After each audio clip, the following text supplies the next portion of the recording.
Hello students, welcome to my channel. आज की video में बहुत बहुत स्वागत है आप लोगों का। आज हम अपना वर्क पावर एनर्जी का लास्ट वीडियो शूट करने जा रहे हैं, जिसके अंदर हम ये टॉपिक को आज एंड कर देंगे। हमारे दो लास्ट के टॉपिक है, conservation of mechanical energy and the power. तो चलिए शुरू करते हैं। आज बिल्कुल टाइम वेस्ट नहीं करेंगे, फटाफट इसको कवर करते हैं। कंजर्वेशन ऑफ मैकेनिकल एनर्जी, इसका क्या मतलब होता है? इसका मतलब ये होता है कि अगर किसी सिस्टम पर लगने वाली इनिशियल एनर्जीज, जैसे इनिशियल पोटेंशियल एनर्जी और फाइनल पोटेंशियल एनर्जी, मतलब initial potential energy plus initial kinetic energy का sum equals to final potential energy plus final kinetic energy के सम के इक्वल होता है। यही है कंजर्वेशन ऑफ मैकेनिकल एनर्जी। लेकिन ये फॉर्मूला आया कहाँ से, उसको भी हम डिस्कस कर लेते हैं। जैसे कि हम बात करते हैं, मान लेते हैं एक सिस्टम हमने लिया और इस सिस्टम पर बहुत सारी फोर्सेस क्या कर रही है, वर्क कर रही है, और वो सारी फोर्सेस जो है वो क्या है, कंजर्वेटिव है। कंजर्वेटिव फोर्स अगर आपको नहीं पता क्या होती है, मैंने पिछली वीडियो के अंदर कंजर्वेटिव फोर्सेस बता रखी है कि कंजर्वेटिव और नॉन कंजर्वेटिव कौन सी होती है। आप आई बटन पर क्लिक कर देख सकते हैं। तो मान लेते हैं एक सिस्टम पे बहुत सारी फोर्सेस लग रही है और सारी की सारी फोर्सेस क्या है, कंजर्वेटिव है।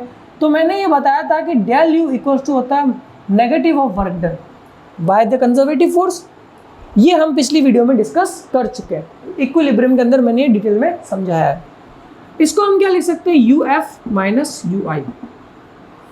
इसको हम क्या लिख सकते हैं, you F minus U I.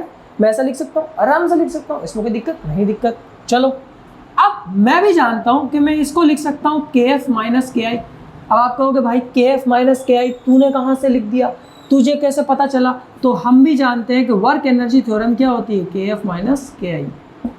Work energy theorem अगर आपको नहीं पता, उसका वीडियो भी मैं बना चुका हूँ, उसको भी आप देख लीजिएगा। चलिए रखते हैं इनकी वैल्यूज़ को उठा के।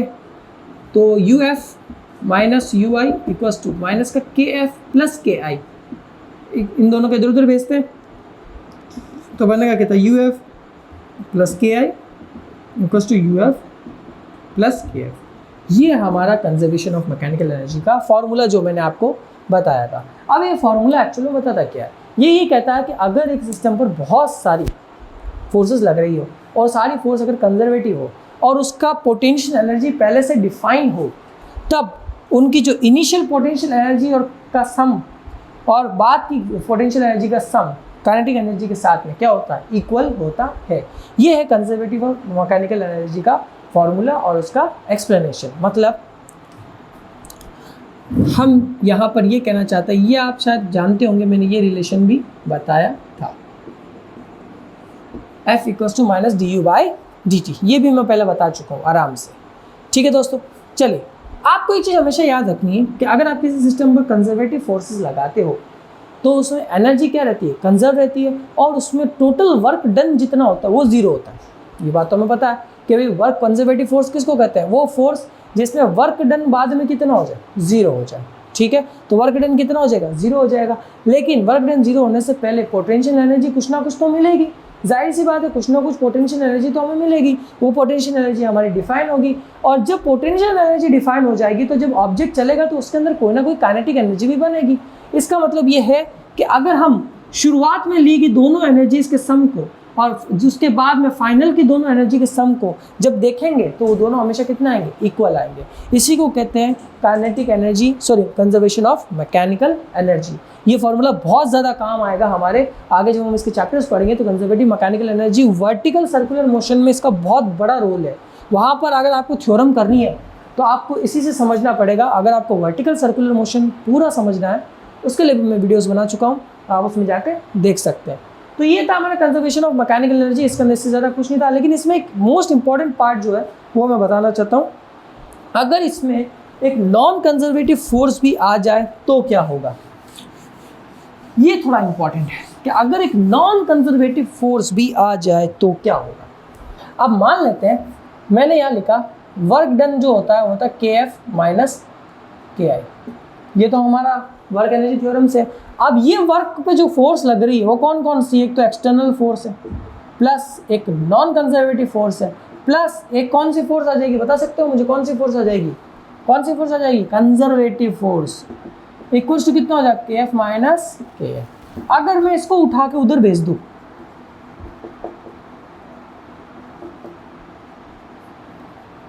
कंजर्वेटिव फोर्स को, तो ये कुछ इस तरीके से हो जाएगा माइनस का ओमेगा सी, और माइनस का जो वर्क है वो किसके बराबर होता है, डेल यू के।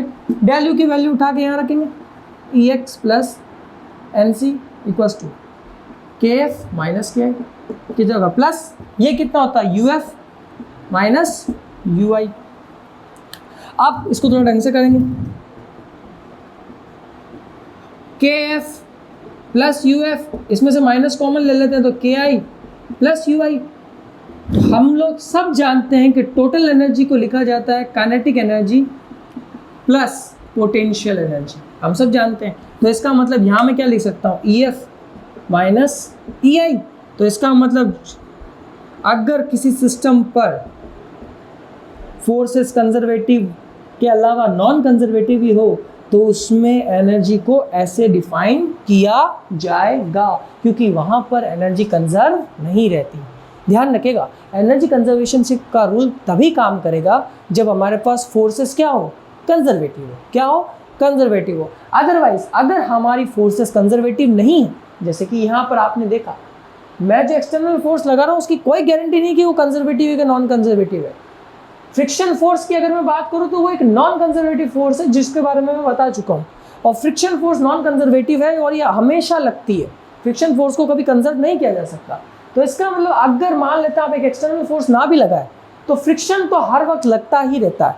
इसका मतलब आपको क्वेश्चन में ये चीज़ डिफाइन होगी कि जो फोर्स है वो कंजर्वेटिव है या नॉन कंजर्वेटिव है, और नहीं तो अगर क्वेश्चन में ये लिखा आ जाए कि एक स्मूथ सरफेस है तो स्मूथ सरफेस इसका मतलब फ्रिक्शन कितना हो जाएगा, जीरो है, तब उस पर जितनी फोर्सेस लगेगी वो सारी क्या है, कंजर्वेटिव है। ये आपको माइंड के अंदर दिमाग में डाल के रखना पड़ेगा, अदरवाइज बाद में आपको इसकी बहुत ज़्यादा प्रॉब्लम का सामना आपको करना पड़ेगा।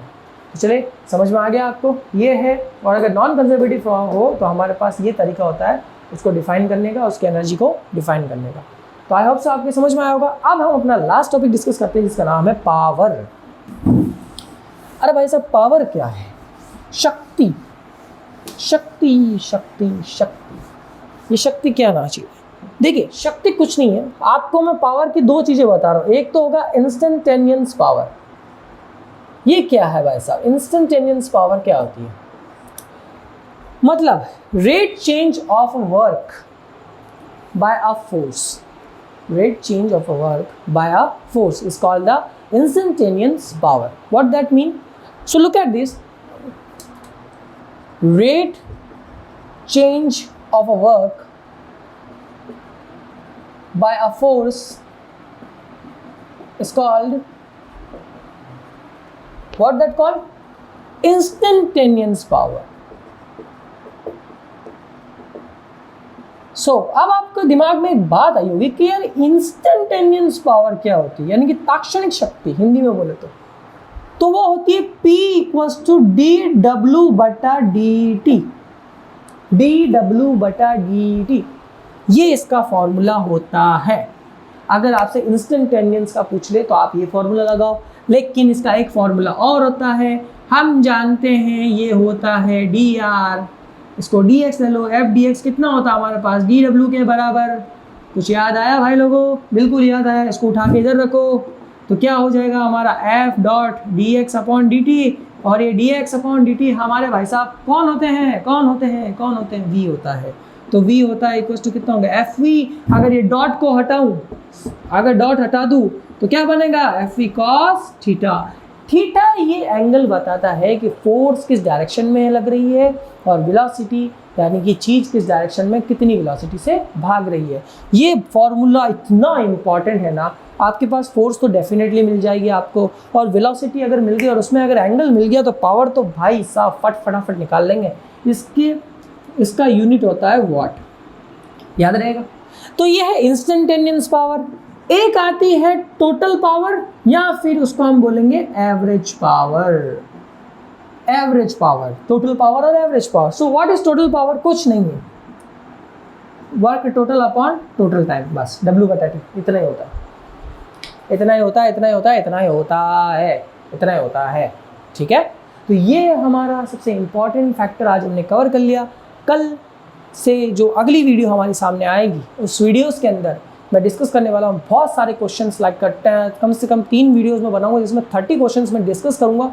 काफ़ी इंटरेस्टिंग क्वेश्चन इसके अंदर मैं डिस्कस करने वाला हूँ, वर्क डन वाले, वर्क फोर्सेस वाले। और अगर आप मुझसे कोई क्वेश्चन करवाना चाहते हैं कि भाई मुझे ये क्वेश्चन आप करके दो, तो मुझे आप मेरी इंस्टाग्राम आईडी पर सेंड कर सकते हो। अदरवाइज़ आप मुझे कमेंट के अंदर वो क्वेश्चन लिख कर दे सकते हो, मैं उसका आंसर जल्दी आपको देने की कोशिश करूंगा। नहीं तो अगली वीडियो के अंदर वो क्वेश्चन मेंशन करके बाकायदा मैं उसको करके दिखाऊंगा। तो मिलता है हमारे नेक्स्ट वीडियो में। सब्सक्राइब करें, लाइक करें, शेयर करना ना भूलें। आई होप आपको वीडियो अच्छी लगी होगी।